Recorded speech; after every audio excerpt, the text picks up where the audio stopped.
Hello, नमस्ते. Can you hear me? माझा आवाज येतो सर्वांना? Okay, fine. तर ठरल्याप्रमाणे आजचा आपला टॉपिक आहे नीट प्रिपरेशन लास्ट 50 डेज. आणि जसं मी तुम्हाला प्रॉमिस केलं की हा टॉक, आजचा टॉक आणि याच्या पुढचा टॉक म्हणजे जूनच्या लास्ट वीकमधला टॉक, हे 2 टॉक 26 जूनचे हे मी फक्त नीट UG नीट मुलांसाठी देणार आहे. आणि त्या दृष्टीनं आजचा हा टॉक हा स्पेशली डिझाईन ओनली फॉर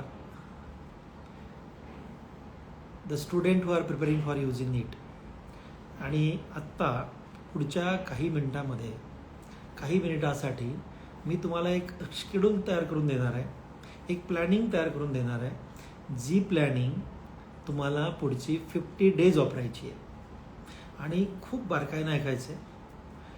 साधारणपणे एक 20-25 मिनटाचा टॉक झाल्यानंतर मला तुम्ही प्रश्नही विचारा, पण हा टॉक हा खूप महत्त्वाचा, खूप इम्पॉर्टंट आहे. खूप बारकाईनं ऐका. मी आता माझ्या ह्या पुढच्या 50 दिवसाचं प्लॅनिंग तुम्हाला देत आहे.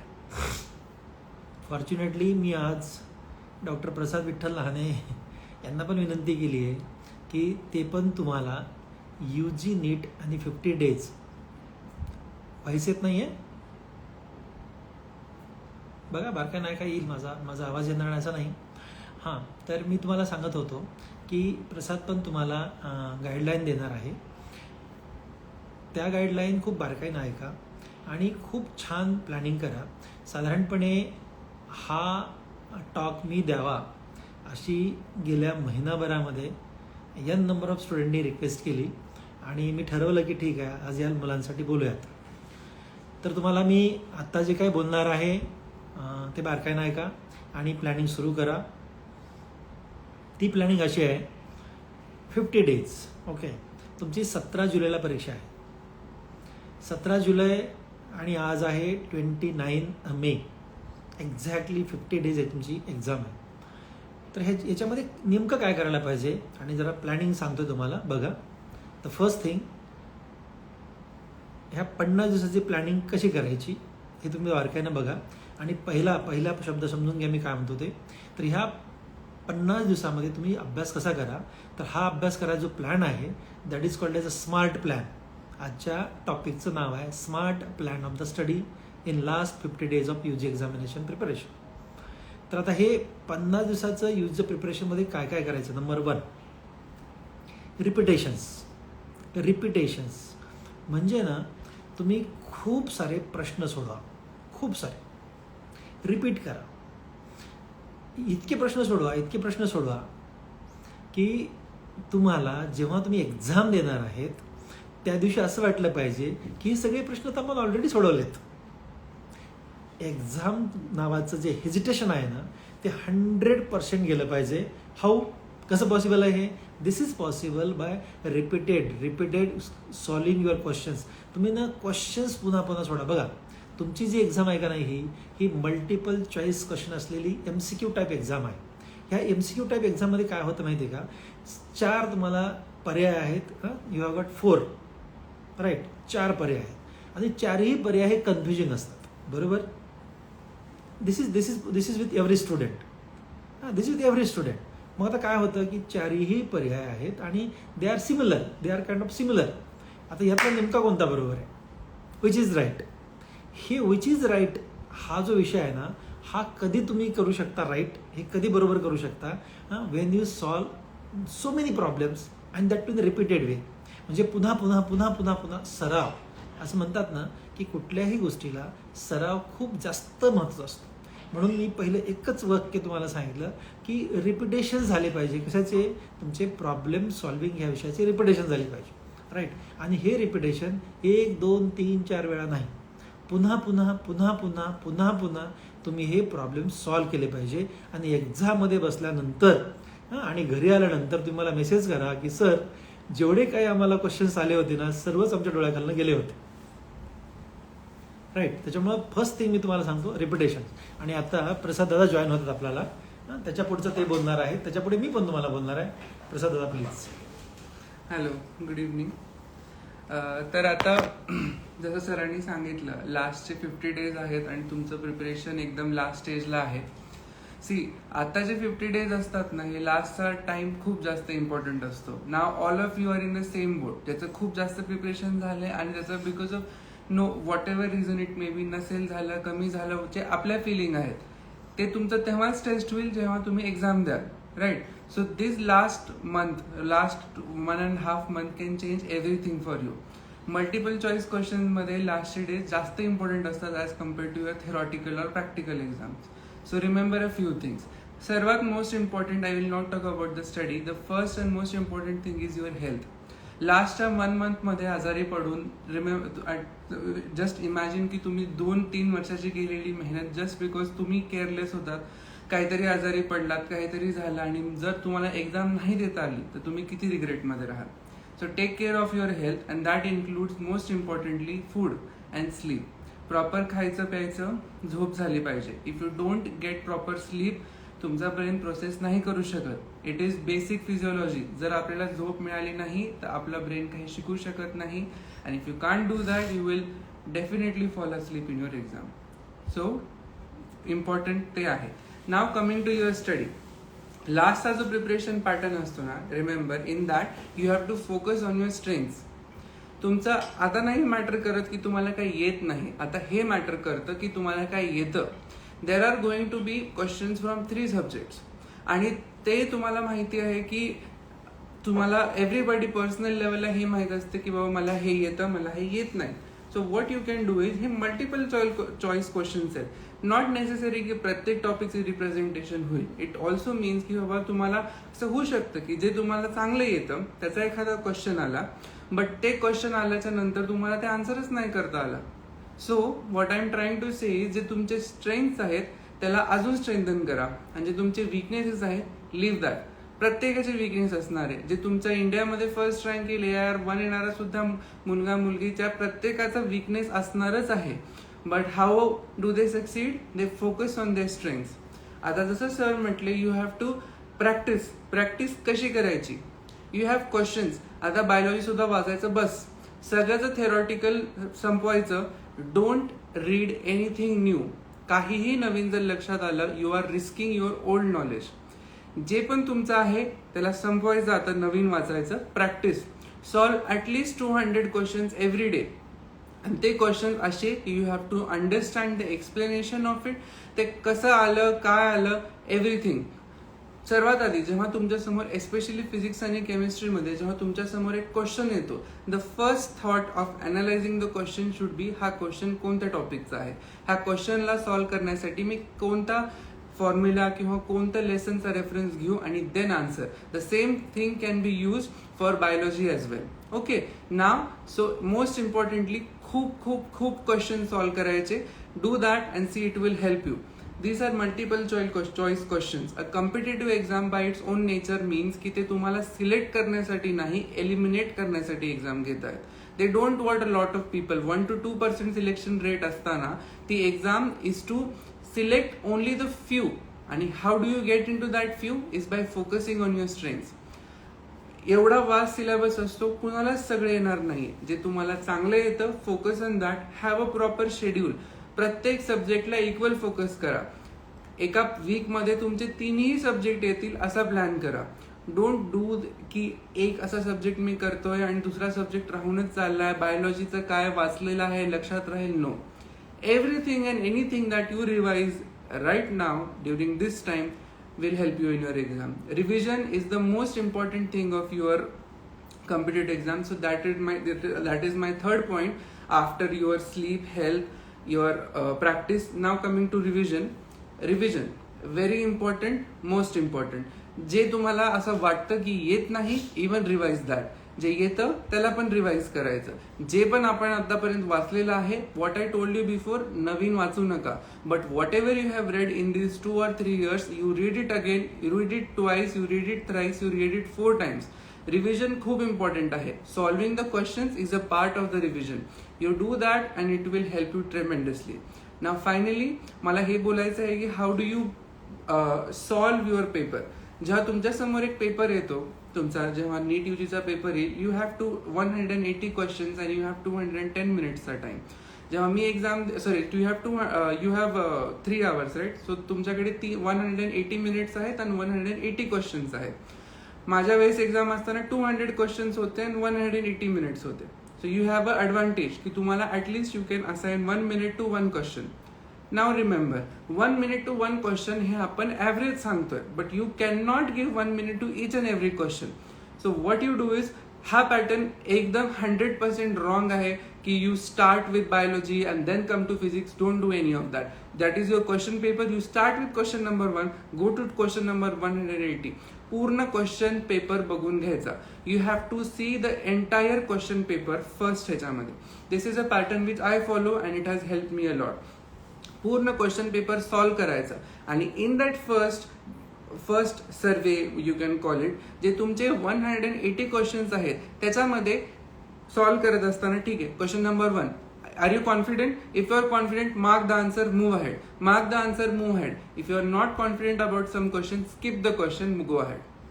Always remember that. Skip the question, go ahead. If you are confident, mark the question.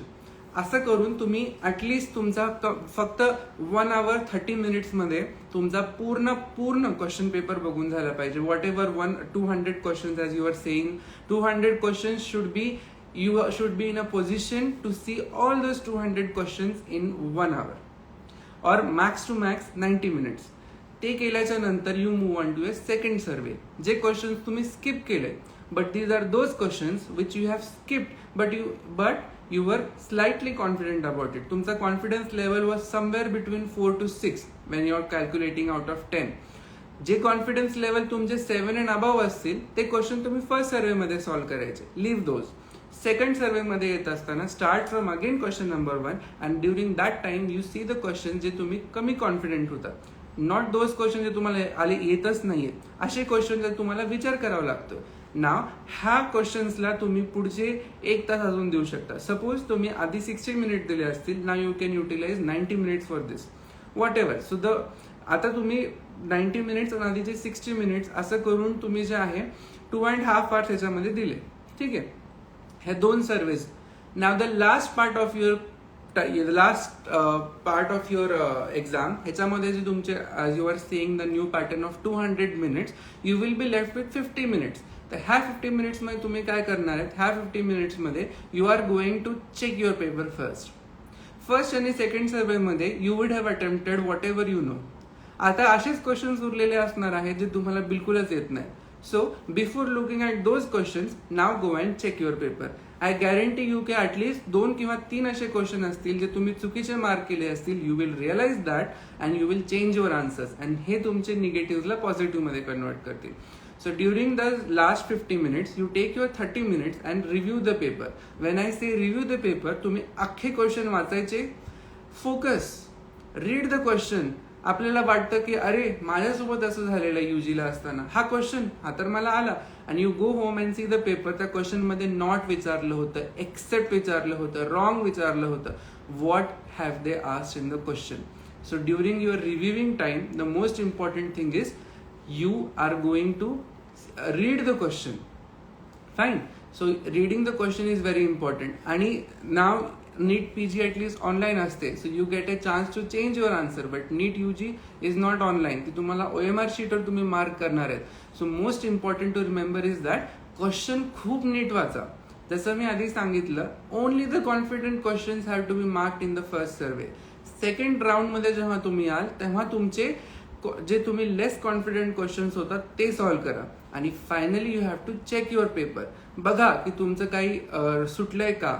And then in the last 20 minutes तुम्ही जे क्वेश्चन सोडून दिले आहेत आणि यू आर शुअर की हे तुम्हाला येत नाही, you will look at those questions, whether the questions तुम्हाला अटेम्प्ट करायचे आहेत, करायचे नाही तसं. सो एकच फक्त लक्षात ठेवा, वॉट एव्हर तुम्ही जेवढे पण कष्ट घेतलेले आहेत, whatever efforts you have put in to, everything is going to count in these 200 minutes. So make them count and all the best. Thank you. Hello. दादांना आज बरेचशी कामं आहेत. मी म्हणालो की मुलांना थोडंसं काहीतरी सांगा आणि he has accepted my request आणि त्यांनी तुम्हाला बोलले. आता मी तुम्हाला त्याचा पुढचा पोर्शन सांगणार आहे. जसा प्लॅनिंग हा पोर्शन आपला सुरू होता आणि या प्लॅनिंग पोर्शनमध्ये मी तुम्हाला बोलणार आहे. मी तुम्हाला पहिला विषय सांगितला, फर्स्ट विषय सांगितला की revision repetitions, that is first point. Second आहे ना, बघा तुमचे question answer multiple choice question हा विषय दादा तुम्हाला बोलले आता. पण मी तुम्हाला सांगतो की का रिव्हिजन करायचे, कारण तुम्हाला क्वेश्चन वाचण्याची सवय होते बरं. बघा आणि त्याला स्पीड लागते आणि फक्त स्पीडच लागत नाही तर तुम्हाला ते अंडरस्टँड करायचं असतं की आता हो हे बरोबर आहे, हे असं आहे, हे असं असायला पाहिजे होतं. क्वेश्चन वाचताना सिली मिस्टेक करू नका. आम्हाला दुसरा पॉईंट सांगायचा आहे. सिली मिस्टेक तुम्ही कधी अवॉइड करू शकता? रिपीटेड रिव्हिजननी सिली मिस्टेक अवॉइड होतात. तुम्ही पुन्हा बघा, घरी सुद्धा क्वेश्चन पेपर सोडवताना तुम्ही काही सिली मिस्टेक करता. एक्झाममध्ये तुम्ही काही वेगळे असता का? नाही. म्हणजे घरी तुम्ही वेगळे आहात आणि एक्झाममध्ये तुम्ही वेगळे आहेत का? नाही. तोच ब्रेन आहे, तोच माणूस आहे आणि तुम्ही सॉल्व्ह करणार आहे. त्यामुळे सिली मिस्टेक तुम्ही घरी पण करता, तिथे पण करता. अरे हे तर मला येत होतं. मग नेमकं काय झालं? नेमकं तिथं गडबड ही झाली की तुम्ही ज्या पद्धतीमध्ये रिव्हिजन्स व्हायला पाहिजे हे न झाल्यामुळे. आणि प्रत्येकाला काय वाटतं की एक्झाम वेगळी असते आणि घरी अभ्यास वेगळा असतो. नाही, एक्झाम तीच असते आणि घरी तेच असतं. राईट. त्याच्यामुळं अभ्यास एक्झाममध्ये वेगळा असत नाही, घरी वेगळा असत नाही. क्वेश्चन पेपर ठीक आहे, क्वेश्चन पेपर सेम असणार नाही. क्वेश्चन पेपर एक्झामचा असेल, पण तशा पॅटर्नचे क्वेश्चन तुम्हाला घरी डेफिनेटली मिळतात. म्हणून नंबर 2 काय सांगितलं? पहिलं रिव्हिजन करा, सिली मिस्टेक अवॉइड करा आणि कॉमन गोष्टीवर फोकस करा. कॉमन, मी काय म्हणालो? कॉमन. प्रसाद दादा पण बोलताना आता बोलला की कॉमन गोष्टी. तो काय म्हणाला की तुम्ही ना काही गोष्टी कोणालाच येत नसतात. ज्याला महाराष्ट्र देशामध्ये पहिला येणार त्यालाही सर्व येत नसतं. बरोबर आहे. त्यामुळे सर्व येत नाही हे पक्क आहे, पण कॉमन गोष्टी आल्या पाहिजे. म्हणजे कॉमन गोष्टी चुकल्या नाही पाहिजे. जे तुम्हाला येतं ना ते चुकलं नाही पाहिजे. बघा तुम्ही जसं आता दादा सांगितलं क्वेश्चन पेपर सोडताना काय करायचं, तर ना कॉमन गोष्टी ज्या चुका घडतात ना त्या खूप तुमच्या जीवाला खाऊन जातात. जी गोष्ट तुम्हाला येतच नव्हती ना, अंदाजानं मारलं आणि ती चुकली ना तर वाईट वाटत नाही. पण तुम्हाला 100% येणारी गोष्ट चुकली ना वाईट वाटतं. आता ही 100% येणारी गोष्ट चुकली नाही पाहिजे यासाठी काय करायचं? 100% येणारी गोष्ट चुकली नाही पाहिजे यासाठी काय करायचं? तर यासाठी तिसरं मी सांगतो तुम्हाला. पहिली मी गोष्ट सांगितली रिव्हिजन करा, दुसरी गोष्ट सांगितली सिली मिस्टेक करू नका, तिसरी गोष्ट सांगितली कॉमन काही चुकू नका. आणि हे करण्यासाठी काय करायचं? Something called as a book mark. हा शब्द जरा बारकाईने लक्षात ठेवा. बुक मार्क म्हणजे काय? समजा तुम्ही एखादी गोष्ट चुकतीये, तुम्हाला येत नाही, ती अंडरलाईन करून ठेवा पुस्तकामध्ये. जिथून कुठून तुम्हाला क्वेश्चन विचारला आहे, तुम्हाला ते चुकलं आहे, फक्त त्या पुस्तकात अंडरलाईन करून ठेवा. त्याला मार्क करून ठेवा. बुकला मार्क करून ठेवा, त्याला मार्क करून ठेवा, त्याला मार्क करून ठेवा. असं मार्किंग करत जा. राईट.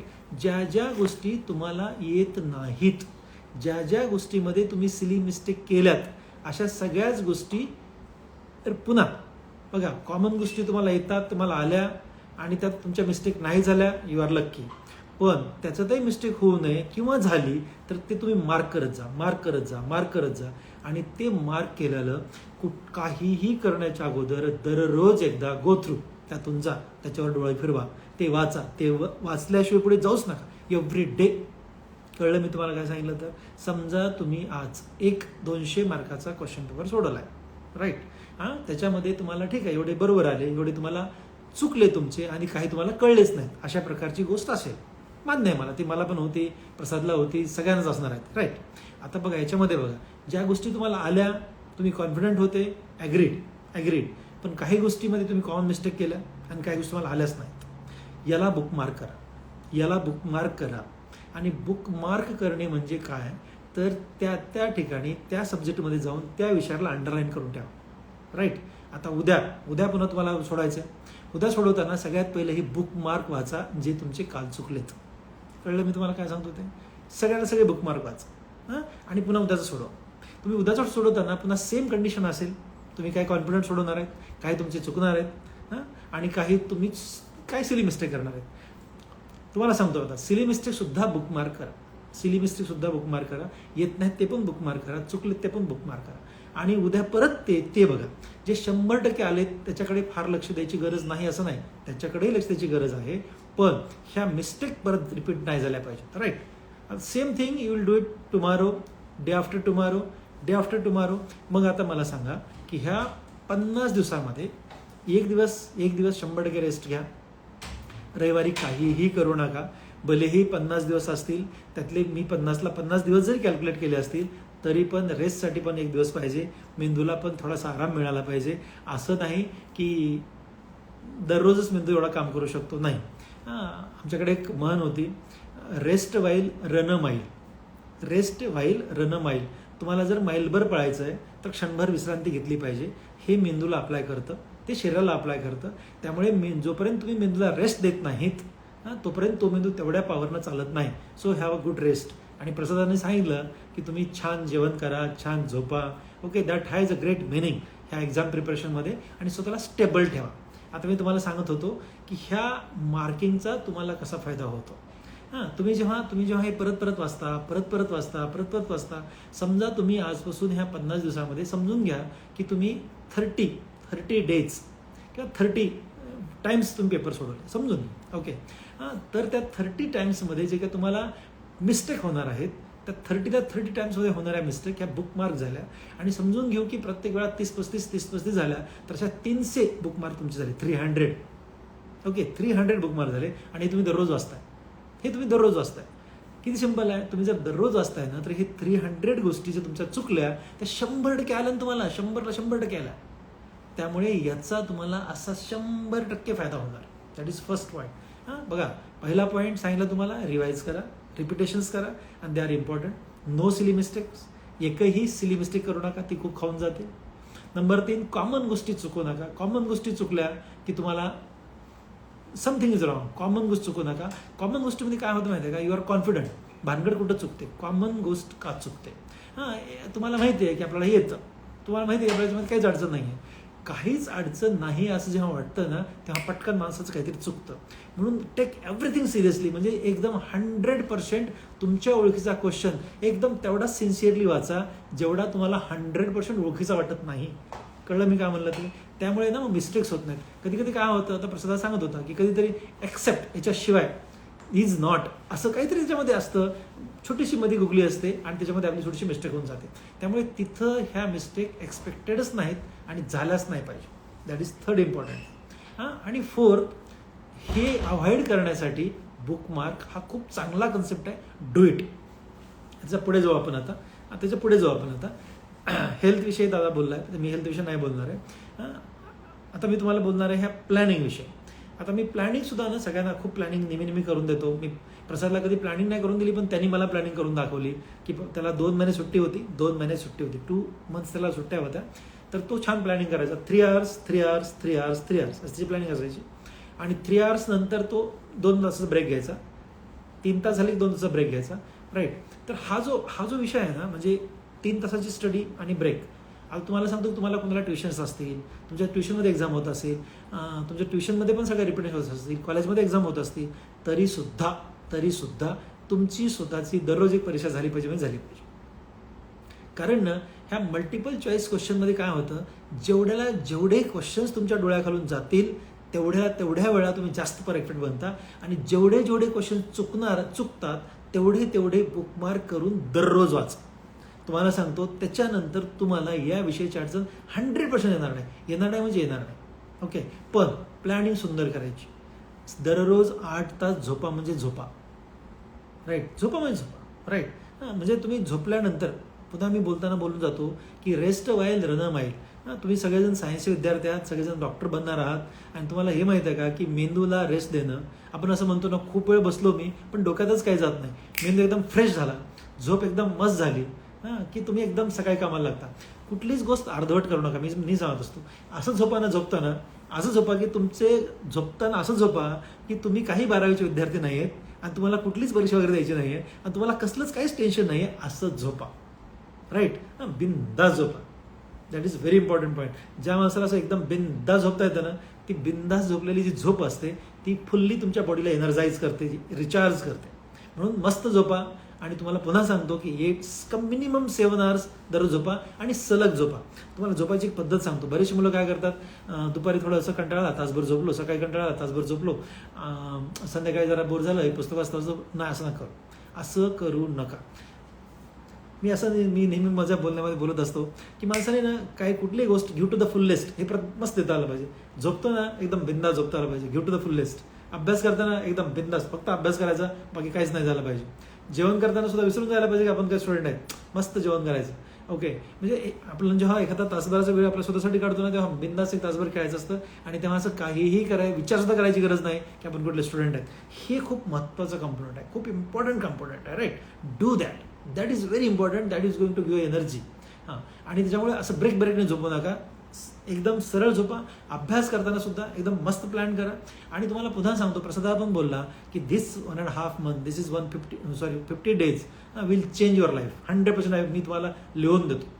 प्लॅनिंग मस्त करा, सुंदर एक्झिक्यूट करा. फक्त प्लॅनिंग करून सोडून नका देऊ.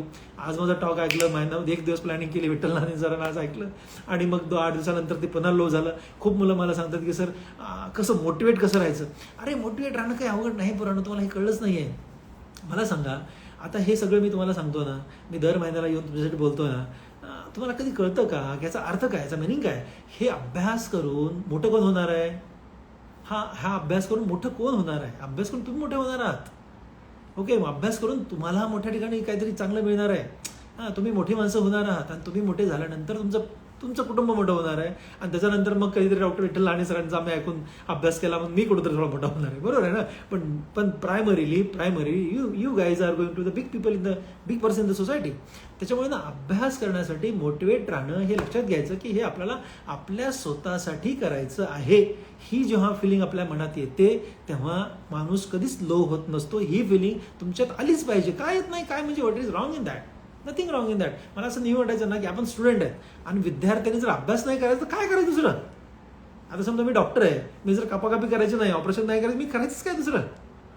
आय सिम्पल ॲज दिस. कळलं ना? तर म्हणजे आपण जर आपल्या प्रोफेशनमध्ये आहोत आणि त्या प्रोफेशनचं काम आपण नाही करायचं तर आपण करायचं काय? म्हणून तुम्हाला सांगतो मुलांनो की अभ्यास करताना मोटिवेट राहणं अवघड नाहीये, उलट मोटिवेट न राहणं अवघड आहे. मला अशी वाटतं की आता मोटिवेट नाही राहायचं दुसरं काय करायचं. म्हणून प्लॅनिंग मस्त करा, मस्त प्लॅनिंग करा आणि ती प्लॅनिंग छान एक्झिक्यूट करा. आणि छान एक्झिक्यूट करताना उगीच्या मोनोटोनस गोष्टी करू नका. काय होते कधी तुम्हाला सांगतो मी, एखादा तुम्ही टॉपिक वाचताय जे की तुम्हाला येत नाही आणि तुम्हाला बरून जातं, अरे यार काय, असं नाही करू. सगळ्या विषयांना घेऊन चाला. सगळ्या विषयांना काही विषय तुम्हाला आवडीचे असतात, काही विषय आवड जातात. मला पण आवड जायचे. असं ह्या जगात कोणीच माणूस नाही ज्याला कुठला विषय आवड जात नाही. काही ना काही कोणाला आवड जातच असतं. मग आपण अशी प्लॅनिंग करायची ना, काही विषय आपल्याला सोपे असतात ते केले आपलं फ्रेश होतो, काही विषय आवड जातात तिथे आपल्याला बोर होतं, तर पण ते बॅलन्स होऊन जातं. एकाच विषय घेतला अवघड आहे येत कसा त्याच्या मागे लागलो तर थोडासा मग तुम्हाला त्याच्यामधली अडचण यायला लागते. त्याच्यामुळे काय करा की you combine your subject and do that is first point. आता तुम्हाला पुढे जाऊन सांगणार आहे मी आणि आता मी पुढचे 2च मिनिटं बोलण्याचं म्हणजे तुमच्या सगळ्यांचे क्वेश्चन ऐकणार आहे. तुमचे क्वेश्चन ऐकणार आहे मी सगळ्यांचे आणि त्यांची मी तुम्हाला आन्सर करणार आहे. तुम्हाला मी हे सांगत होतो, हेल्थ मेंटेन करा, प्रश्नच नाही, हेल्थ 100% मेंटेन करा. झोपा व्यवस्थित, हे 100% झोपा, पण मोटिवेट राहा मुलांनो, मोटिवेट राहा. ओके, समजा आता माझा अभ्यासच झाला नाही, आता झाले 50 दिवस राहिले, 2 वर्ष झाला अभ्यास नाही झाला, आता काय करावं मी, आता मी रिपीटच करू का? मला असे अनेक लेकर विचारत राहतात की आता असं करावं का सर आम्ही, आता पुढच्या वेळेस मी अभ्यास करतो.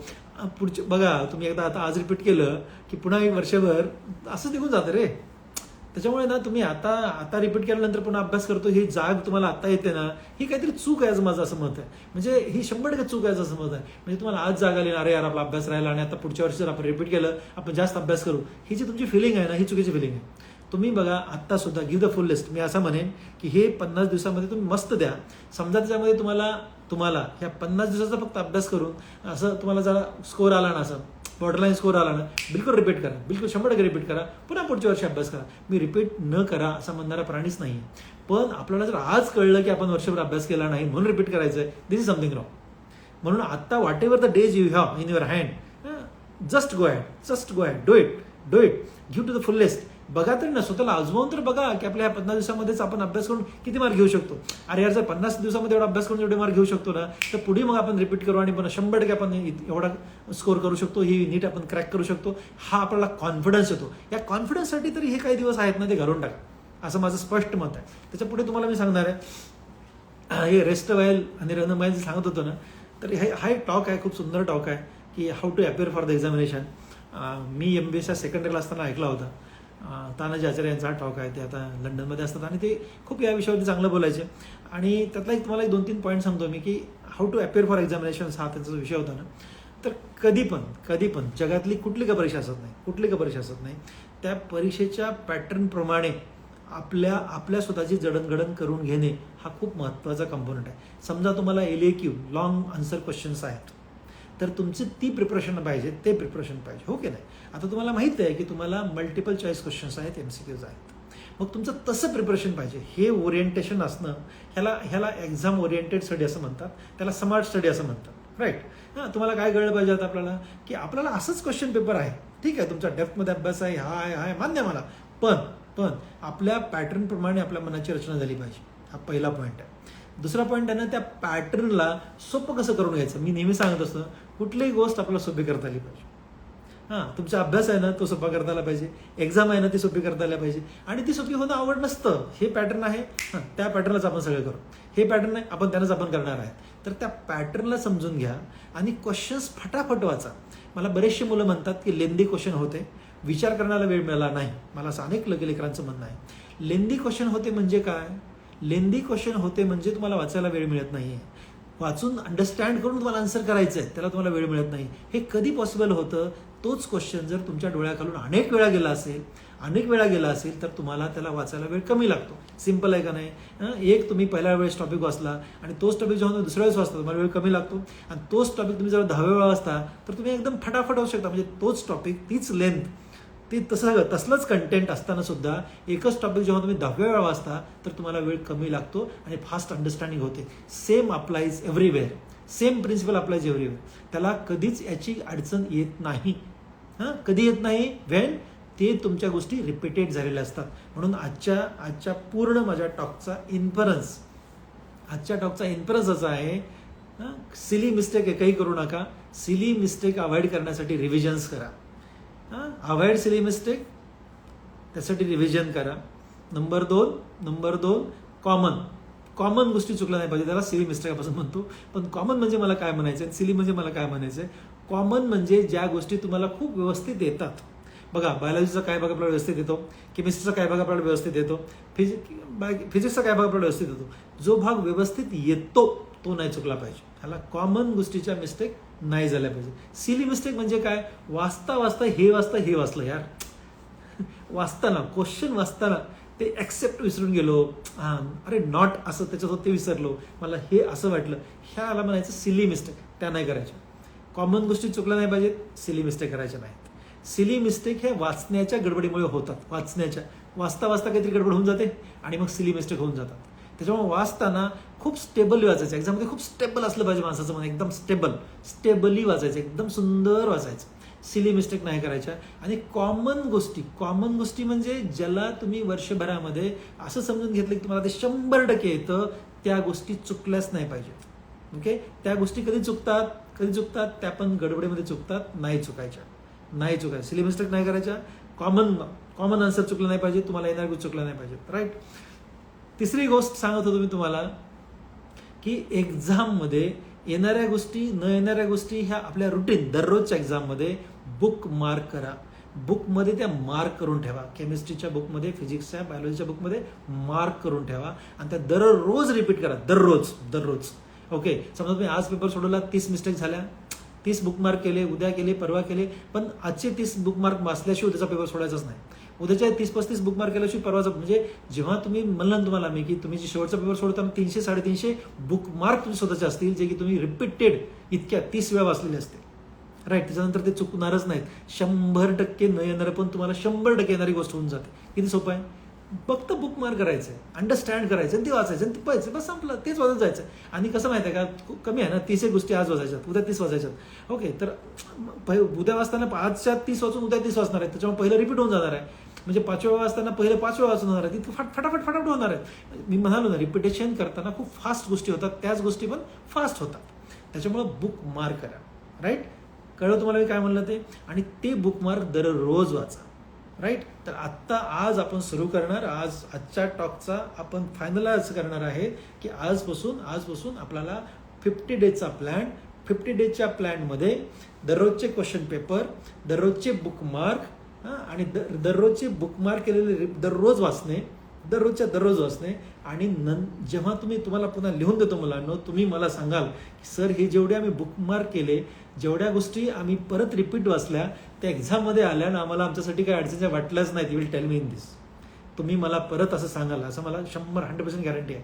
राईट, आणि असं घडतं. तुम्हाला सांगतो, आत्ता प्रसादनी PG नीट एक्झाम दिली, तर तोही असे क्वेश्चन पेपर सोडवायचा आणि ज्या काही गोष्टी चुकायच्या ना, तो बुकमार्क करायचा. हे जे मी सांगतोय ना, मी अनुभवातून सांगतोय, मी इकडून तिकडून काही सांगत नाही. मी माझ्या घरात बघतोय दररोज आणि तुम्हाला सांगतोय. प्रसाद तो बुकमार्क करायचा. असं करत त्याचे पण 350-400 बुकमार्क झाले होते. आणि त्याने आत्ता सांगितलं त्याच्या PG नीटमध्ये त्याला इतका फायदा झाला ना, म्हणजे he is going to get a good score. तर तुम्हाला हे सांगत होतो मी की हा कधी शक्य होतो, आणि ही इज व्हेरी कॉन्फिडंट. कशामुळे कॉन्फिडन्स झाला, तो रिपिटेशन्समुळे कॉन्फिडन्स झाला, बुकमार्कमुळे कॉन्फिडन्स झाला. आणि सगळ्यात महत्त्वाचं, सिली मिस्टेक नाही होणार, ह्या गोष्टी खूप महत्त्वाच्या आहेत. त्यासाठी रिपिटेशन्स करा. मी तुम्हाला पुन्हा ह्या गोष्टी सांगतोय ना, it really matters in long term. Right, आणि मी तुम्हाला म्हणत होतो ना की एक्झामचं प्रिपरेशन हे असंच आहे ना, आपल्याला असंच जायचं. ओके, यासाठी आपल्याला आता आपले काही दिमाग लावायची गरज नाही. ही अशी एक्झाम आहे आणि असं करायचं, करायचं. तर हे तुम्ही करा. मी सांगत होतो की मस्तपैकी ह्या 50 दिवसाचा प्लॅन करा. ह्या 50 दिवसामध्ये सगळी पुस्तकं घ्या. एक मदत तुम्हाला सांगायचं आहे, खूप जास्त अवघड गोष्टी ज्या तुम्हाला कधीच नाही आल्या आणि तुम्हाला त्या कधीच येतील असं वाटत नाही, त्यांना सोडलं तर हरकत नसते मुलांना. तुम्हाला पुन्हा सांगतो, असं काहीच नसतं की सगळ्याला सगळं तुम्हाला आलंच पाहिजे. मी पुन्हा म्हणतो की सगळ्याला सगळं कोणालाच येत नसतं. ओके, त्यामुळे काही गोष्टी तुम्ही त्यांना डायरेक्ट जरी सोडून दिल्या, समजा तुम्हाला वेळच मिळणार नसेल, पण काही म्हणजे लहाने सर म्हणाले की सगळं सोडून द्या, नंतर एक्झाममध्ये लिहायचं काय. काही या शब्दाचा अर्थ एक दोन गोष्टी अशा असतात की समजा फिजिक्समध्ये काही टॉपिक आहेत, 1 किंवा 2 टॉपिक आहेत, त्यातले 1-2 क्वेश्चन असे आहेत ना की ते तुम्हाला ते प्रॉब्लेम सॉल्व्ह करणं कठीणच पडायला लागतं. तर मग कसं करायचं आता. ओके, कसं करायचं आता. किंवा तुम्हाला असं वाटतं की केमिस्ट्रीमध्ये हे 2-3 प्रॉब्लेम अडचण पडते, तर ह्याचे 1-2 प्रॉब्लेम आहेत कुठले तरी तुम्हाला, आणि ते तुम्हाला खूप त्रास देतात, त्यांना 100% सोडलं तर चालतं.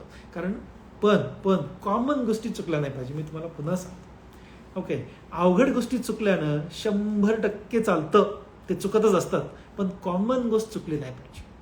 एवढी गोष्ट पुन्हा सांगतोय, तुम्ही पुन्हा लक्षात ठेवा. त्यामुळे समजा तुम्हाला आत्ता प्रिपरेशनमध्ये तुमच्या लक्षात आलंय किंवा इथून इथपर्यंतच्या आपल्या प्रिपरेशनमध्ये ह्या गोष्टी आपल्याला शक्य झाल्यात, ह्या गोष्टी आपल्याला शक्य झाल्या नाही आहेत. ओके, तर त्यांच्या फार जास्त मागे लागू नका, पण ज्या गोष्टी तुमच्या व्यवस्थित झाल्यात त्यांच्या जास्त मागे लागा. ज्या गोष्टी व्यवस्थित झाल्या त्यांना आणखी जास्त व्यवस्थित करा. त्यात एकही चूक झाली नाही पाहिजे. हे तुम्ही एकदम बारकाईनं बघा, आणि that is going to help you in long term. Okay, एखादी काय होते माहिती का, समजा एखादी गोष्ट तुम्ही करताय आणि तुम्हाला येत नाही, ते तुम्हाला फ्रस्ट्रेट करून टाकते, बोर करून टाकते. अरे आपल्याला आता काहीच येत नाही वाटायला लागतं. त्यामुळे ना माझं असं म्हणणं आहे, ह्या एक्झामच्या पुढे अशा गोष्टी ज्या की तुमच्या डोक्याला खूपच त्रास देणार आहेत, आणि अशा 1 किंवा 2%, मी असं नाही म्हणत आहे की तुम्ही 90% सोडा, 1 किंवा 2% ऑफ द सिलेबस तुम्ही 100% सोडू शकता. 2% बिलकुल सोडू शकतो मी, काहीच अडचणीचं नाही. 100% अडचणीचं नाही. तुम्हाला पुन्हा लिहून देतो मी, काहीच प्रॉब्लेम येत नाही. यू विल गेट अ एकदम ग्रेट स्कोर तुम्हाला मिळून जाईल. त्यामुळे त्याच्याच त्या 1-2% मागे न लागता जे तुम्हाला 98% गोष्टी कॉमन आहेत ना, त्या गोष्टीच्या मात्र इतकं मागे लागा की त्याच्यामध्ये एकही चूक नको, कॉमन पण चूक नको, सिली मिस्टेक पण नको. आणि म्हणून रिपिटेशन्स करायचे आणि क्वेश्चन वाचण्याची सराव करायचा. क्वेश्चन असा फटाफट वाचताला पाहिजे. आणि फटाफट वाचताला पाहिजे. ठीक आहे, कधी मग त्याला ओव्हर कॉन्फिडन्समध्ये पण जाऊ नका की मला इथं मी बघितलेलं आहे, 100 वेळा सोडवलेला आहे. प्रत्येक गोष्ट सिरियस घ्यायची. काय म्हणालो मी, 100% न येणारा आणि 100% येणारा दोन्ही क्वेश्चन तितकेच सिन्सिअरली आणि तितकेच विचार करून वाचायचे, आणि तेवढेच उच्चार करून उत्तर लिहायचं. बघा मी पुन्हा म्हणालो की त्याचे आन्सर सगळेच कन्फ्युजिंग असतात, सगळे जवळजवळ असतात, चारीला चारी आन्सर बरोबर वाटायला लागतात. हे कधी करेक्ट होतात? व्हेन यू हॅव गॉट पुन्हा पुन्हा त्या विषयाचं रिव्हिजन केलंय, तुमची स्टडी डेप्थमध्ये आहे, तेव्हा तुम्ही खटाखट आन्सर करू शकता. म्हणून कॉमन गोष्टी चुकू नका. एकही कॉमन गोष्ट चुकली नाही पाहिजे, एकही राईट. हां, आता आत्ताच्या पूर्ण आजच्या टॉकचा लास्ट 40 मिनिट्समध्ये मी आणि प्रसाद दादा दोघं मिळून जे बोलतोय, ते दादांनी पण बोलला. आता बरेच लोक तब्येतीविषयी मला विचारतायत की तब्येत कशी चांगली ठेवायची. मी तुम्हाला पुन्हा सांगतो, मी डॉक्टर आहे, तुम्ही पण सगळे डॉक्टर होणार आहात, पण तुम्हाला सांगतो ना, एक्झामच्या वेळेस जो कोणी आजारी पडतं ना, प्रामाणिक माझं मत असं आहे की वर्षभर प्रिपरेशन न केल्यामुळे आजारी पडतं. ओके. आणि काही आजारच असतात, असं नाही की सगळ्याच गोष्टी फक्त प्रिपरेशन न केलं आणि टेन्शनच सगळे आजारी पडतात, असं नाही. त्यातले काही असे पण असतात की खरे आजारी पडतात. खरे आजारी पडणाऱ्याला ट्रीटमेंट करायला मी तयार आहे, डोंट वरी अबाउट इट. पण टेन्शन घेऊन कोणीच आजारी पडू नका, टेन्शन घेऊन आजारी नका पडू, ठीक आहे. आणि तुम्हाला पुन्हा सांगतो, हे 50 दिवस सुद्धा खूप झाले रे तुम्हाला प्रिपरेशनला, खूप झाले. मी तुम्हाला अगदी लिहून देतो, in 50 days you can change everything. सगळं तुम्ही बदलू शकता, काही अडचणीचा विषय नाही. फक्त कॉमन गोष्टीवर लक्ष द्या. फार अवघड गोष्टी भागणार पडू नका, राईट. आणि फक्त कॉमन गोष्टीने सुद्धा तुमचा मेडिकल नंबर लागतो, मी लिहून देतो, राईट. पण कॉमन गोष्टी परत करत राहा, राईट. तर हा विषय आहे. आणि तब्येतीमध्ये काळजी करण्यासाठी मस्त झोपा, छान जेवण करा आणि रिलॅक्स राहा. दररोज 7 तास छान झोपा, एकदम बिंदास झोप, राईट. पण उरलेल्या वेळेमध्ये सुंदर अभ्यास करा आणि दिवसभराचं छान प्लॅनिंग करा. मी नेहमी सांगत असतो ना, प्लॅन सुंदर झाला पाहिजे. साधारणपणे किती तास अभ्यास करावा, हा common question being asked to me by so many student. It depends, but still तुम्हाला सांगतो, मी असं म्हणतो ना, साधारणपणे 9 hours पर डे अभ्यास करावा. आता ह्या पिरियडमध्ये 9 hours पर डे अभ्यास ह्या पिरियडमध्ये करावा. ओके. 7 तास झोपा. तरीसुद्धा 7 तास तुम्ही झोपलेत, 9 तास अभ्यास केलाय आणि still you have got 8 hours. आणखी तुम्हाला 8 तास शिल्लक आहेत. ओके. त्या पिरियडमध्ये कोणाला कॉलेज असेल किंवा थोडं ट्युशन असेल तेही करा, खा प्या, त्याला वेळ द्या. 8 तास झोपणे, 9 तास अभ्यास करणे sufficient for next 50 days. Okay. याच्यापेक्षा जास्त अभ्यास करायची 100% गरज पडत नाही. पण एकदाच 9ला 9 तास स्ट्रेच करू नका, बिलकुल करू नका. पण 8ला 8 तास स्ट्रेच झोपा. 9ला 9 तास अभ्यास करताना 3 तासाचे ब्रेक करा. ओके. कुणाला 2.5 तासाचे ब्रेक करा. 3 तासापेक्षा मोठे ब्रेक, म्हणजे 3 तासापेक्षा जास्त वेळ बसू नका. 3 तास is good enough time, right. हे मात्र. आणि 1 तास जरी बसले तुम्ही चालतं, पण मिनिमम माझं असं नेहमी म्हणणं असतं, मिनिमम 2 तास तरी बसावं. 1 तास नाही, मिनिमम 2 तास तरी बसावं. 3 तास आयडियल आहे. 3 तासाची ब्रेक करा आणि सुंदर छान शांतीनं अभ्यास करा. 3 तास बसा असं मी का सांगतो तुम्हाला. आता जी बसायची एक्झाम आहे ना, त्या एक्झामची सवय होऊन जाते रे पुराणून. आपली एक्झाम 3-3.5 तासाची एक्झाम. तर ह्या पॅटर्नमध्ये आपल्याला स्वतःला घालून टाकायचं. मी नेहमी सांगत असतो की आपल्याला आपली बॉडी अशी बनवायची ना, की एक्झाम सेंटरमध्ये बसल्यानंतर अशी फिलिंग झाली पाहिजे की आपण घरीच बसून एक्झाम देतोय. ओके. मी शाहू कॉलेज असताना आमच्याकडे शॉर्ट नोट नावाची गोष्ट असायची. शॉर्ट नोट, त्या आमच्या वेळेचा जरा पॅटर्न वेगळा होता. तेव्हा असंच असायचं, फिजिक्स, केमिस्ट्री, बायोलॉजी. पण आम्हाला ना इतक्या एक्झाम व्हायच्या ना, जेव्हा मी फायनल एक्झामला बसलो होतो आणि फिजिक्स लिहित होतो ना, तर तुम्हाला प्रामाणिकपणे सांगतो, मला असं वाटत होतं ना की हा प्रत्येक पेपर म्हणजे मी घरी बसून, म्हणजे आमच्या कॉलेजमध्ये बसून लिहितोय, एक्झाम सेंटरमध्ये बसून लिहितो. आणि मला फिजिक्समध्ये हायस्ट मार्क होते. म्हणजे मला पॉईंट हा सांगायचा तुम्हाला की विषय काय असतो की रिपिटेशन जेव्हा होतात ना, तर तेव्हा असं वाटायला लागतं की हा क्वेश्चन पेपर आपण जसाच सोडवलेला आहे तशी आपली बॉडी तयार करणं जरुरीचं असतं. त्याच पॅटर्ननं आपली एक्झाम असते 3.5 तासाची, 3 तासाची, तेवढंच दररोज घरी बसायचं, तशाच पॅटर्नने ब्रेक घ्यायची, राईट. त्याच्यामुळे काय होतं, तसेच MCQ सोडवायचे, तसेच बुकमार्क करायचे, तसेच रिपीट वाचायचे. ह्या गोष्टीमुळे काय होतं की आपली पूर्ण बॉडी त्या एक्झाम पॅटर्नपर्यंत तयार होते. भले ना, आय अंडरस्टँड की नॉलेज महत्त्वाचं असतं, सगळं महत्त्वाचं असतं, पण बघा एक्झाममध्ये जोपर्यंत आपल्याला चांगले मार्क पडत नाहीत ना, तोपर्यंत आपल्या गोष्टीला काही किंमतच नाही आहे. मग एक्झाममध्ये चांगले मार्क घ्यायचे आहेत ना, तर एक्झाम पॅटर्नप्रमाणे आपल्या स्वतःला बोधावं लागतं. याच्याबद्दल काय डाऊटच नाही आहे. आय ॲग्री की फार मोठं नॉलेज असलं पाहिजे, असं असलं, हे सगळंच मला मान्य आहे. पण जोपर्यंत तुम्ही एक्झाममध्ये मार्क घेऊन सक्सेस होत नाहीत, तोपर्यंत तुमच्या ह्या नॉलेजला काहीच किंमत नाही ना. त्याच्यामुळे हे नॉलेज तुमचं सत्य खरं नॉलेज आहे, कष्टाने कमवलेलं नॉलेज आहे. हे सिद्ध करण्यासाठी एक्झाममध्येच मार्क्स घ्यावे लागतात. त्यामुळे एक्झाम पॅटर्नप्रमाणे आपलं नॉलेज कन्वर्ट करणे, that is called as smart study, right. तर अशी स्टडी करा आणि शांतीनं जा, मस्त एन्जॉय करा. एक्झामचं टेन्शन घेऊ नका, आजारी तर बिलकुल पडू नका. काही वाटलं तर या, मला भेटा, मला मेसेज करा, मी तुम्हाला सगळ्यांना मदत करेन, तो विषय नाही आहे. पण बिलकुल आजारी पडू नका. आणि तुम्हाला मी नेहमी सांगत असतो की तुम्ही जेव्हा मोठे व्हाल ना, आता बघा मला खूप सारे पालक भेटतात. मला आनंद याचा वाटतो ना, आता एक माझ्याकडे पालक येऊन गेले. मला इतकं छान वाटलं ना, ते तिकडचे बेळगावचे पालक आहेत, त्याच्या मुलाला घेऊन आले, त्याची आजी आजोबा, तिकडचे नाना नानी, असे 13 माणसं घेऊन आला ते माणूस. आणि सर कुठलंच ट्युशन नाही, फक्त तुमचे भाषण ऐकून हा मेडिकलला लागला आहे, गव्हर्नमेंट मेडिकल कॉलेजमध्ये. बघा, तर कसं लागला म्हणे, तर मी त्याला प्रॉमिस केलं, त्याचे वडील सांगतात मला की मी त्याला प्रॉमिस केलं, तुझा जर मेडिकल नंबर लागला ना तर मी विठ्ठल आनेला भेटवतो. मला सांगा मुलांनो, मला किती आनंद आहे रे. तुम्ही विचार करू शकता का की मला किती आनंद आहे. बघा, मला सगळं मिळालं आहे, म्हणजे आय एम सो हॅपी. मला वाटतं मी असा तृप्त माणूस आहे, देवाने मला भरभरून दिलं आहे. ओके, पण जेव्हा ही लेकरं, तुमच्यासारखी लेकरं अशी मला भेटतात, ओके, आणि तुम्हाला असं वाटायला लागतं की बॉय ह्या माणसाला पण भेटायला पाहिजे. तुम्हाला आश्चर्य वाटेल मुलांनो की मला असे हजारात मेसेज येतात आणि फक्त लेकरांचे मेसेज मी आन्सर करतो, बाकी मी काहीच आन्सर करत नाही. पण तुम्हाला सगळ्या लेकरांचे मी मेसेज आन्सर करतो स्वतः माझ्या हाताने. का माहिती आहे का, मी एक पालक आहे, मला वाटतं तुम्ही माझे लेकरं आहात. ओके, आणि समजा तुम्हाला जर इतकं छान वाटतं तर मी बोलायला पाहिजे, तर मी सांगायला पाहिजे. ही जी फिलिंग आहे ना, तर ही फिलिंग तुमच्या प्रत्येकाच्या पालकांना मिळाली पाहिजे, म्हणून तुम्ही मोठे व्हा. माझी इतकीच इच्छा आहे. बाकी बघा, तुम्हाला नमस्कार नाही केला तरी मला चालेल. बघा, म्हणजे ना, मी म्हणालो मी पोट भरलेला माणूस आहे. मला काय पाहिजे, तर तुम्ही तुमच्या आयुष्यामध्ये मोठे व्हावे. तुम्ही मोठे झाल्यामुळे तुमचे आईवडील मोठे व्हावेत, त्याच्यामुळे एक समाज मोठा व्हावा, तुम्ही एक ह्या समाजात चांगले घटक बनावेत, एवढीच तुमच्याकडनं माझी माफक अपेक्षा आहे. ओके, आणि ही करण्यासाठी तुम्ही फक्त कष्ट करावेत. आणि मी नेहमी सांगतो ना, जे कष्टाने मिळतं, प्रामाणिकपणाने मिळतं, इमानदारीने मिळतं, ते चिरकाल टिकतं. आपण स्वतःच्या कष्टाने मेडिकल लागलो, आपण स्वतःच्या कष्टाने ही गोष्ट केली, आपण स्वतःच्या कष्टावर स्वतःच्या स्वबळावर उभा राहिलो, ह्या गोष्टी तुम्हाला खूप काही देणाऱ्या गोष्टी असतात. आणि आपल्या पालकांना काय सांगू तुम्हाला, त्यांना काय काय वाटत असतं. आता जेव्हा तुमचा निकाल येईल ना, एवढे मला पालक ते लेकरांना भेटत असतात ना, तुम्हाला तर विचारच करू शकत नाही. मी माझ्या ओपीडीपेक्षा जास्त तुमच्या लेकरांना मी भेटत राहतो. ही जी फिलिंग आहे ना, ही फिलिंग मला खूप छान वाटते. आणि ही फिलिंग तुम्ही लेकरांनी माझ्यावर निर्माण केली, त्यात काही शंकाच नाही आहे. आणि त्याचा मला प्रचंड आनंद आहे. पुराण तुम्हाला खरं सांगतो, मला प्रचंड आनंद आहे. मला त्याचं कौतुक आहे, खूप जास्त कौतुक आहे की अशी लेकरं आहेत. तुम्हाला असं वाटतं की लहान सरांना ऐकायला पाहिजे, तुम्हाला असं वाटतं की सरांनी आम्हाला गाईडलाईन दिले पाहिजे, तुम्हाला असं वाटतं की सर आम्हाला बोला, आम्हाला सांगा. मला असे हजारात मेसेज, मला एकदा मला आयुष्यात भेटायचं आहे. मला काय म्हणायचं आहे, मला खूप आनंद आहे मुलांना, तुमच्या हे लक्षात नाही, मला खूप आनंद आहे. मी एक तुमचा पालक असं समजा, मला खूप आनंद आहे की ही लेकरं बनतायत, ती चांगली होत आहेत. I am more than happy. पण ते करण्यासाठी हाच आनंद जो मला मिळतोय ना, असा तुमच्या सगळ्या पालकांना मिळावा, ही माझी मनातली इच्छा आहे. आणि त्यांनी असं मस्त खुश राहावं, आमचा मुलगा, आमची मुलगी, असं आईवडिलांना वाटलं पाहिजे.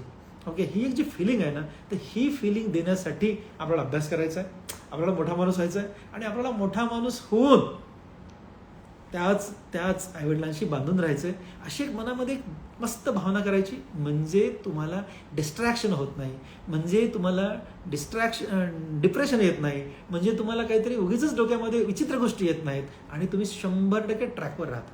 आणि मी पाहतो ना लेकरं, खूप जास्त ट्रॅकवर राहणारे लेकरं मी पाहतोय. आता तुम्ही पण त्याच ट्रॅकवर राहणाऱ्या लेकरांमधले लेकरं आहात, हे मला माहिती आहे. एवढ्या वेळामध्ये तुम्ही एवढे सगळे मला जॉईन होता, एवढे सगळे मला ऐकत राहता, हजारो लेकरं हे व्हिडिओ बघत राहतात. याचा अर्थ काय, डॉक्टर विठ्ठल राणे काहीतरी चांगलं सांगणार आहे, बरोबर आहे, आणि ते ऐकायचं. हे कोणाला ऐकू वाटतं, चांगल्याच माणसाला चांगल्या गोष्टी ऐकू वाटतात. तुम्ही सगळेजण चांगले आहात, तुम्ही सगळेजण पवित्र आहात, तुम्हाला काहीतरी चांगलं करायचं आहे, तुम्ही काहीतरी जिद्द चिकाटी घेऊन उभे आहात, आणि म्हणून तुम्हाला ऐकायचं, म्हणून तुम्ही जास्त गोड आहात, हे मला माहिती आहे. आणि म्हणून मी बोलत असतो, म्हणून मी वेळ काढत असतो, म्हणून मी तुम्हाला माहिती आहे का, तुम्हाला आज बोलायचं आहे ना, तर मी पॉईंट तयार करत असतो, या लेकरांना काय सांगायचं आहे. जसं मी आज तुम्हाला 1, 2, 3, 4, 5 पॉईंट सांगितले, एवढे तुम्ही करा. प्रत्येक वेळा बोलताना मी पॉईंट बनवत असतो. मी कुठेही गेलो भाषण करायला कधी पॉईंट बनवत नाही, मी जातो तिथल्या विषयावर बोलतो, निघून येतो. पण तुम्हाला जेव्हा बोलायचं असतं ना, मी अभ्यास करतो, मी प्रसादला विचारतो, मॅडम कल्पना लहानला विचारतो की आज लेकरांसाठी मी काय बोलायला पाहिजे, आज लेकरांना मी कुठले पॉईंट सांगायला पाहिजे, त्या लेकरांना हा विषय पाहिजे होता. तर हे अख्खा दिवसभर मी तुमच्यासाठी बोलण्यासाठी अभ्यास करत असतो, आणि मग तुम्हाला सांगत असतो. तर याचा सगळ्याचा एकंदरीत उद्देश असा आहे की तुम्ही मस्त बना, तुम्ही खूप मोठे व्हा, आणि तुमच्या आईवडिलांना तुमच्यामुळे मोठं करा. इतकीच माझी एक माफक अपेक्षा तुमच्याकडनं आहे. धन्यवाद. 7 वाजून 50 मिनिटं झाली. पुढची आपल्याकडे 9 मिनिटं साधारणपणे आहेत, ज्या मिनिटामध्ये तुम्ही मला प्रश्न विचारा आणि मग आपण संपू. मला अनेक लेकरांनी असा प्रश्न विचारला, मेसेज केला आहे की सर आत्ता हा बोललेला व्हिडिओ परत पोस्ट करा, काही लोकांना ऐकायचं बाकी आहे. मी 100% सगळेच व्हिडिओ आत्तापर्यंतचे माझ्या इंस्टाग्राम अकाउंटवरती तुमच्यासाठीच पोस्ट करतो. हे व्हिडिओ सगळे लेकरांसाठी आहेत, आणि लेकरांशिवाय या व्हिडिओचं काही मिनिंगच नाही आहे, त्यामुळे मी 100% पोस्ट करणार आहे. माझा नंबर हा एक नेहमीचा विषय असतो. तुम्हाला पुन्हा सांगतो मुलांनो, माझा नंबर द्यायला माझी काहीच अडचण नाही, पण तुम्हाला सगळ्यांना माहिती आहे की मी पहाटे 4:45ला कामाला लागतो, आणि संध्याकाळी 6:30 वाजता पहिला श्वास घेतो. 14.5 तास दररोज काम न श्वास घेता करतो. हे 14.5 तास काम मी न श्वास घेता कसा करतो तुम्हाला कोणालाही बघायचं, तुमची एक्झाम झाल्यास माझ्याकडे या, एक दिवस माझ्यासोबत राहा. तुमचं 1 किलो वजन कमी नाही झालं मला विठ्ठलाने म्हणू नका, असं काम करतो. हे काम करत असल्यामुळे मी सगळ्यांचे फोन घेऊ शकत नाही, मला नंबर नाही द्यायला माझी काहीच अडचण नाही, मी कोणाला पण देतो. पण माझा फोन दुसरंच कोणीतरी घेत राहतं, तुमच्याशी माझा डायरेक्ट संपर्क होत नाही. पण आता मी तुमचे हे मेसेज आन्सरमध्ये पक्का करतो. इंस्टाग्रामचे सगळे मेसेज मी अकाउंटच ते तुम्हाला मुलांसाठी काढले, त्यामुळे तुम्ही मेसेज करा, तुमच्या अडचणी सांगा, ते उत्तर सगळे मी स्वतः देतो. हां, दुसरे प्रश्न काय होते मला सांगा. सकाळी लवकर कसं उठायचं? सकाळी लवकर कसं उठायचं तर रात्री लवकर झोपा, सकाळी लवकर उठलं जातं. सकाळी लवकर उठणं खूप अवघड गोष्ट नसते हो, पण कोणाला सकाळी उठा वाटत नाही. खरं सांगतो, मला पण सकाळी उठा वाटत नव्हतं तुमच्याकडे असताना. सकाळी उठताना ना आजही सकाळी उठताना मलाही कंटाळा येतो. असं काही नाही की एकदम सकाळी एकदम खटकन उठा वाटतं असं नसतं, हे सगळ्यांनाच कंटाळा येत असतो. पण आपल्याला ना आपल्या आयुष्यातल्या काही प्रायोरिटी ठरवता आल्या पाहिजे. म्हणजे आपण का उठायचं हे आपल्या मनात असलं पाहिजे. आपल्याला का उठायचं आहे, हे आपण कशासाठी उठणार आहे, हे जेव्हा आपलं मन सांगतं ना तेव्हा आपल्याला आपोआप जाग येत राहते. मग तिथं अडचण येत नाही, मग कंटाळा येत नाही. उठल्यानं कंटाळा येत नाही, पण उठताना थोडासा सगळ्यांनाच कंटाळा येत असतो. पण तो तेवढा काही क्षण गेला ना 2-3 मिनिटाचा, पुन्हा तो कंटाळा निघून जातो. त्यामुळे त्या कंटाळ्याच्या बळी पडू नका, म्हणून तुम्ही बरोबर उठू शकता. दुसरं काय सर, 650 मार्क्स कसे पडायचे? अरे लेकरांनो, किती मार्क पडायचे हा तुमचा विषय. मी मार्क देणारा कोणीच नाही, मी काय तुमचा एक्झामिनर नाही, मी तुमचा पालक आहे. पण तुम्हाला सांगतो ना की मार्क्स कसे पडतात. मार्क्स तसे पडतात जेव्हा सातत्यानं, तुम्हाला जर पहिलं यशाचा पासवर्ड नावाचं माझा एक टॉक आहे ते इंस्टाग्राम बघायचं असेल तर त्यात मी लिहिलं होतं, कमिटमेंट, कन्सिस्टन्सी, कॉन्फिडन्स ह्या गोष्टी ज्याला असतात त्याला चांगले मार्क पडतात. सातत्यानं अभ्यास केला, अभ्यास करणं ही कमिटमेंट समजली, त्याला कॉन्फिडन्स येतो, त्याला आपोआप मार्क्स पडतात. आणि मार्क्स पडताना काही सिली मिस्टेक होते, आज मी सांगितलं, कॉमन मिस्टेक करू नका सांगितलं. त्यामुळे 650 काय तुम्हाला 700 पण मार्क पडतील. मार्क पडणं अडचणीचा विषय नसतो. दुसरं काय होतं, मेडिटेशन. अच्छा, मेडिटेशनचा काय अडचणीचा विषय नसतो. तो मेडिटेशन करावं न करावं असा माझा काही विषय महत्त्वाचा नाही आहे. पण मेडिटेशन तुम्ही कराल ना त्यात काही चुकीचं नाही. मी तर नेहमी म्हणतो ना, कुठली पण एखादी गोष्ट करा.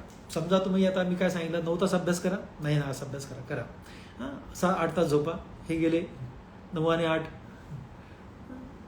17 आवर्स गेले तुमचे. स्टील यू हॅव गॉट परत तुमच्याकडे 7 तास आहेत. तर याच्यानंतर ह्या 7 तासामध्ये ना 1 तास तुम्ही ट्युशन, काय तुमच्या 1-2-3 ट्युशन असतील, जेवण आंघोळ वगैरे ह्यासाठी वेळ, तरी पण एखादा तास समजा तुम्हाला आवडत असेल ना, बिलकुल तुम्ही खेळा, तुम्ही मेडिटेशन करा, प्राणायाम करा, योगा करा, वॉक करा, रन करा, जे आवडतं ते करा.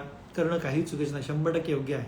पण हे करताना काहीतरी स्वतःला शरीराला मारामारी करून घेऊ नका, कुठेतरी लागेल कुठेतरी पडेल असं करू नका. पुस्तक वाचताना सर झोप हे बघा, पुस्तक वाचताना झोप सगळ्या जगाला येते, मला येत होती. म्हणजे असं नसतं की पुस्तक वाचलं आणि झोप येत नाही, येते. पण ते पुस्तक आपण का वाचतो हे ज्याला कळतं ना त्याला झोप येत नाही. ह्या पुस्तकातून मला काय मिळणार आहे हे वाचतात, हे ज्याला कळलं ना त्याला झोप येत नाही, बिलकुल येत नाही. हे तुम्हाला कळलं पाहिजे. हे पुस्तक वाचायचंच कशासाठी? हे पुस्तक आपल्याला मोठं करण्यासाठी वाचायचं. यांना आपण मोठे होणार, आपले आईवडील मोठे होणार, आपलं कुटुंब मोठं होणार आणि आपला देश मोठा करणार. ही एक फिलिंग आहे ना देशापर्यंत, ठीक आहे, ही खूप चांगली फिलिंग आहे. पण या घडीला आपण मोठे होणार, आपले आईवडील मोठे करणार, एवढी एक फिलिंग, आपल्या आईवडीला आपण हवे चालवणार, एवढी एक फिलिंग आहे ना, ती तुम्हाला झोप येऊ देत नाही, पक्कच येत नाही. सर नीट क्रॅक होऊ शकते नीट क्रॅक होऊ शकते रे पुराणो. हे नीट क्रॅक करणं काय सर, माझं भावाचं ऑपरेशन फ्री केलं. हे बघा, आम्ही खूप सारे ऑपरेशन फ्री करतो. दररोज आपण 3 सर्जरी फ्री करतो. आता आपण 9,000 सर्जरी फ्री केल्यात आजपर्यंत दुभाजलेल्या ओठ आणि टाळू या विषयाच्या. महाराष्ट्रामध्ये सगळ्यात जास्त फ्री प्लास्टिक सर्जरी लहान हॉस्पिटल लातूरमध्ये होतात. गेली 17 वर्षे हे रेकॉर्ड कोणी तोडलं नाही आहे. स्माईल ट्रेन आणि लहान हॉस्पिटलच्या आपण संयुक्त विद्यमानं दुभांगलेले ओठ आणि टाळू या विषयावर या सर्जरी करत राहतो. तुमच्याही परिचयाचे कोणी असतील गरीब लोक माझ्याकडे पाठवून द्या, त्यांना मी फ्री करत जाईल.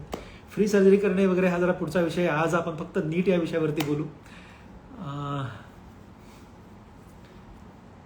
8वी 9वी 10वीच्या विषयावर मी आज काही बोलणार नाही, त्यांनी किती अभ्यास करायला पाहिजे. मी फक्त आज UG नीट एवढ्याच मुलांसाठी बोलणार आहे. आणि त्या लोकांनी किती अभ्यास करायला पाहिजे मी तुम्हाला बोललो. मला तुम्हाला मुलांना फक्त एवढंच सांगायचं आहे की फक्त कन्सिस्टन्सी मेंटेन करा. आणि लिहिलं आहे how can we maintain timing consistency. मी पुन्हा सांगतो ना की ह्या गोष्टीमध्ये अवघड काहीच नसतं. हां बघा, आता मला 22 वर्ष झालं लातूरमध्ये प्रॅक्टिस करतो. आमचा सकाळचा ठोका 4 वाजून 44 मिनिटाला असतो, 4:44 ठोका असतो आमचा, राईट. पण ना आता ह्या 22 इयर्समध्ये ठीक आहे, याच्यातले 1-2% अपवाद आहेत, असं नाही की 100% असं कधीच नाही घडलं की याच्यामध्ये आम्हाला काहीतरी अडचण आली. आम्ही अनेक वर्ष, एवढे वर्ष याच वेळेला उठतो, याच वेळेला मी सकाळी व्यायामाला जातो, आम्ही काम सुरू करतो. म्हणजे असं अगदी दररोजच घडतं का तर नाही, पण 90% टाईम हे असंच घडतं. याच्यामध्ये काहीच अडचण येत नाही, 100% येत नाही. एक सेकंड बॉईज.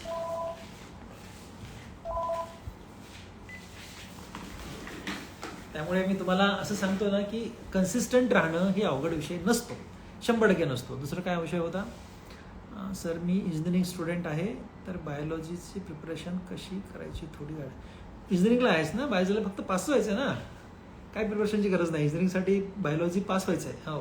त्याच्यामुळे फार मोठा अभ्यास करायची गरज नाही पडत बायोलॉजीचा. इंजिनिअरिंग ब्रँच चांगली ब्रँच आहे. बघा मी पुन्हा तुम्हाला सांगतो, मला आज जरी हा विषय निघून तुमच्यावर उभा असेल ना, कुठलीच ब्रँच वाईट नसते, मी अनेक वेळा सांगितलं. आणि तुम्हाला सांगतो ना की कुणाला डान्स जरी आवडत असेल ना, ती चांगली ब्रँच असते. कुणाला गायला आवडतं ना, ती चांगली ब्रँच असते. कुणाला स्पोर्ट आवडला ना, ती चांगली ब्रँच असते. पण कुठल्याही ब्रँचमध्ये जा, गिव्ह टू द फुल्लेस्ट हा शब्द लिहून ठेवा. गिव्ह टू द फुल्लेस्ट, पूर्ण द्यायचं, पूर्ण. अर्धवट कुठलीच गोष्ट द्यायची नाही, ती पूर्ण द्यायची, 100% पूर्ण द्यायची.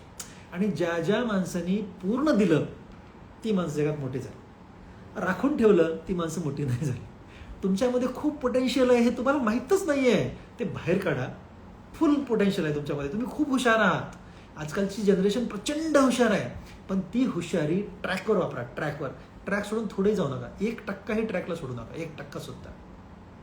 तुम्ही जर ट्रॅक सोडला तर ही हुशारी वाईट ठिकाणी वापरली जाऊ शकते. त्यामुळे आपल्याला ही हुशारी वाईट ठिकाणी वापरायचीच नाही, ट्रॅकवर वापरायची. मला एक्झामच्या पुढे हो सगळ्यांनाच येते, एक्झामच्या पुढे पुढे झोप जास्त एवढ्यासाठी येते की टेन्शन येतं की आता एक्झाम जर 50 दिवसावरती आली आहे आणि आपलं एवढं राहिलंय, हे लक्षात आल्यामुळं हा सगळ्यांना झोप येते. मुलांना तुम्हाला पुन्हा सांगतो, झोप आलीच नाही पाहिजे. फक्त तुमचं ध्येय तुम्ही पक्कं करा की आपल्याला ही नीट क्रॅक करायची. ही नीट क्रॅक करून आपल्याला मोठं माणूस व्हायचं. आणि हे माणूस मोठं व्हायचं आपल्या स्वतःसाठी आणि आपल्या पालकांसाठी. एवढी एक गोष्ट ठेवा ना. बघा, एक्झाम तुम्ही दिली, एक्झाम माझ्या मुलाने दिली, एक्झाम मी दिली, ओके. एक्झाम सगळ्यांनीच दिल्यात रे. एक्झाम दिली असं नाही आहे. एक्झाम अवघड असते, एक्झाम समोर झोप येते, पुस्तक समोर झोप येते, हे प्रत्येकालाच होतं. असं नाही ते तुम्हालाच होतं. पण ते आपल्याला पक्क कळलं पाहिजे की हे आत्ताच्या काळात नाही. किती दिवस आहेत? 50 दिवस आहेत ना, त्याच्यानंतर झोपायचं.